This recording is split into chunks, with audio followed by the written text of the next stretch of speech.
ঈদের ভিডিও দেখে আপনি 100% না হেসে থাকতে পারবেন না। তবে একটা শর্ত আছে, ভিডিওটা দেখার সময় আপনাকে না হেসে থাকতে পারে। আপনি যদি হেসে ফেলেন তবে চ্যানেলটাকে সাবস্ক্রাইব করতে পারেন। আপনি যদি হাসি কন্ট্রোল করতে পারেন তবে কমেন্টে বলে যাবেন। নাম্বার 1, কিভাবে ইটটা ফেলে। I don't like this. 3, 2, 1. Number 2, চেয়ারটা নিয়ে পালাবে দেখো।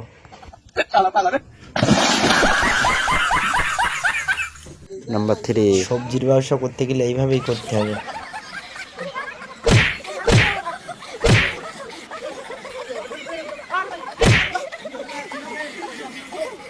4, টিকটক এরম ভাবে বানাতে হয়।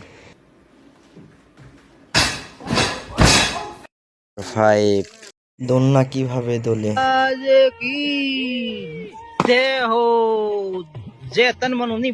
ভিডিওটা তোমাদের কেরাম লাগলো? যদি ভালো লেগে থাকে তবে কমেন্টে বলে যাইও।